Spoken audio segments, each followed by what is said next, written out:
Engineers were injecting liquid nitrogen under the Leaning Tower of Pisa. The purpose was to freeze the ground beneath the tower so that by drilling, its foundation could be connected with the bedrock. But the technique, which had proven successful in sensitive excavations, backfired tremendously in the case of the Pisa Tower. Why was the Leaning Tower of Pisa built leaning? What is its real story and history? And when the engineering team was about to make it completely straight, why did the Italian government refuse? Welcome to the Our Channel.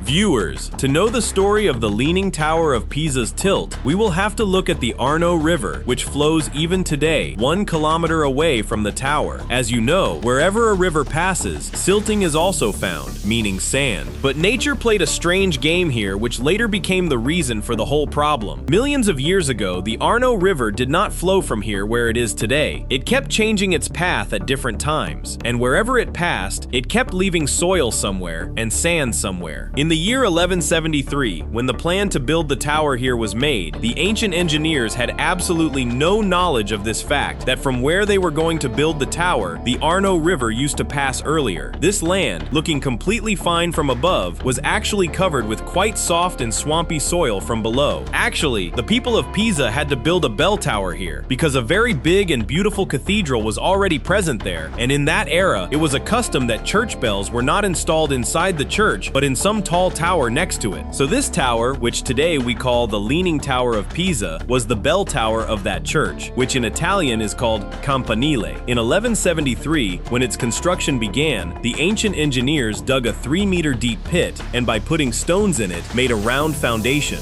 According to their calculation, a 3-meter foundation was enough because they had no idea of the terrifying truth beneath the ground. In the beginning, everything kept going well. Engineers successfully built the first floor of the tower with marble and stones. But when they reached the 3rd floor in 1178, the ground below started showing its work. The soft soil left by the Arno River started compressing from one side because of the weight of the 3 floors, and the incomplete tower tilted to one side. While the engineers were still in this dilemma of why exactly this was happening and how to fix this, a war started with the neighboring states of Pisa, and the work of the tower had to be left incomplete. Because of this war, the work of the tower remained stopped for the next 100 years. The benefit of this was that the weight of the tower gave the soil below the time to settle. If there was no war and they kept putting more weight on top, then perhaps it would have fallen during those 100 years itself. Anyway, a century later, in the year 1272, new engineers and new architects restarted its work. By now, the tower had tilted well towards the south. Now, instead of correcting the mistake of the old engineers by dropping the tower and rebuilding it, they applied a strange hack. They thought that 3 floors are already tilted. If we build the 4th floor straight, it will look straight in appearance. Therefore, they started putting big stones on the tilted side and small stones on the other side. In this way, they reached the 7th floor. But as the weight kept increasing on the tower, the soft soil below kept compressing even more. In this affair, what happened was that instead of becoming straight, the tower became curved like a banana. If you look closely at the tower even today, it is not completely straight but bent. The work had just reached the 7th floor when in the year 1278, a war broke out once again and the work had to be stopped again. Finally, in 1360, meaning 200 years after digging the foundation, the topmost floor where the bell was to be hung was built. This time too, the engineers continued the same hack so that the tilt remains maintained. Even on the last floor, they kept the south side wall taller than the north side. The biggest proof of this is that to reach the bell chamber, meaning the last floor, there are 4 stairs on one side and 6 on the other side. This means that the architects knew that the tower was going crooked, and to make it look straight, they tried to bring the bell chamber closer to the center of axis. But despite all these attempts, the tower's tilt kept increasing.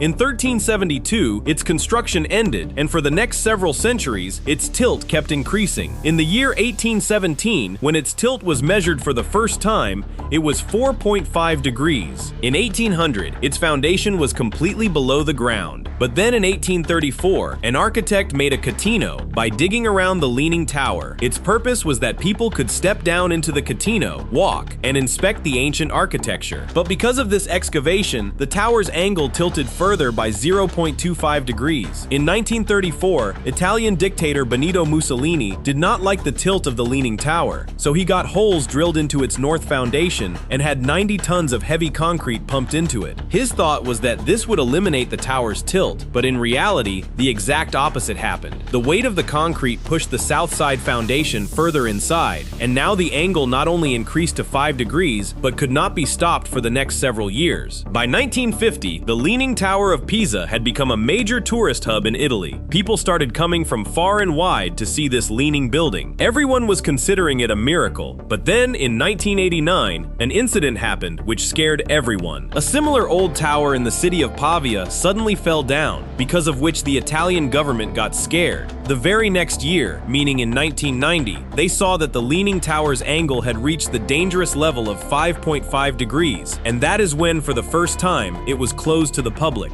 The matter reached such a point that even the bells were removed from the bell chamber so that no extra weight of any kind would fall on the tower. This was the time when the Leaning Tower could collapse at any moment. Now, a committee of top-level engineers and experts was formed, which was assigned only one task: to save this tower from falling. The engineers first built a concrete ring at the base of the tower and placed a 600-ton counterweight on its raised north side. This was the first time that because of this weight, not only did the tower's angle stop increasing, but it also decreased by 0.01 degrees. But this was only a temporary victory. The counterweights were neither looking good in appearance, nor was this any permanent solution against the tilt of the Leaning Tower. In 1995, engineers entered the field with a new idea. Their plan was that 40 meters below the ground is solid bedrock. By getting support from steel cables from there, it should be connected to the Pisa Tower's foundation.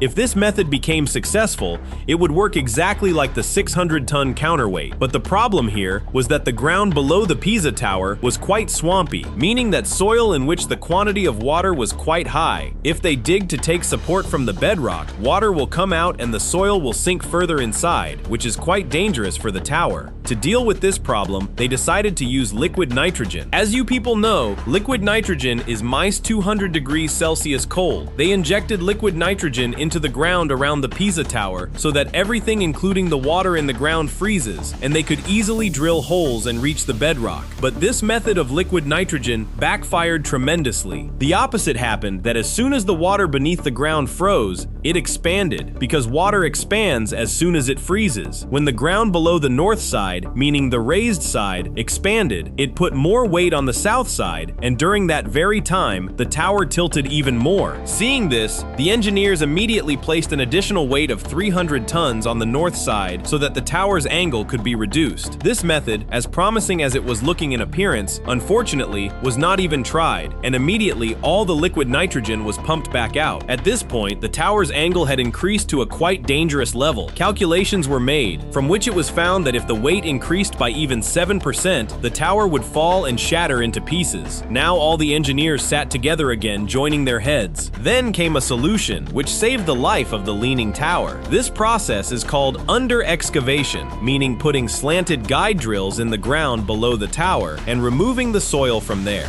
When the empty hole collapses, the tower will automatically become straight. But in this method, if the guide drills were not put at the perfect angle, the tower could also tilt in the wrong direction.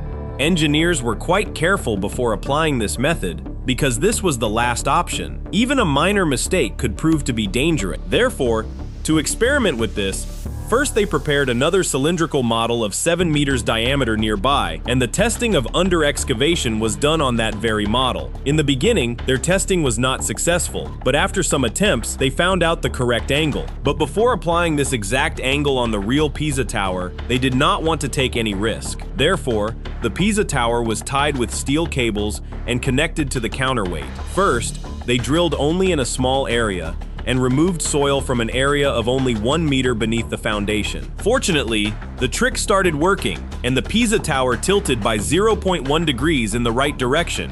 After the first success, they used 41 guide drills and removed soil from an area of 2 meters beneath the foundation. Now the tower continuously started straightening in the right direction. If they wanted, they could have made the Pisa Tower completely straight too.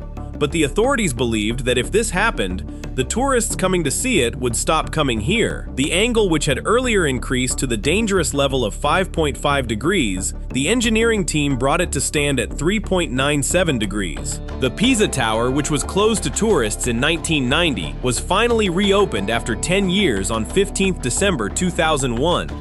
But one last danger was that the quantity of water was tested to be higher on the north side below the tower, which could create a problem again in the future.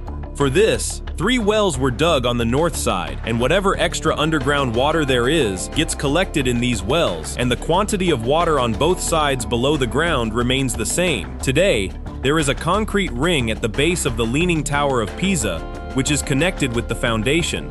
There is an equal amount of water in the soil below, which prevents the foundation from sinking further down.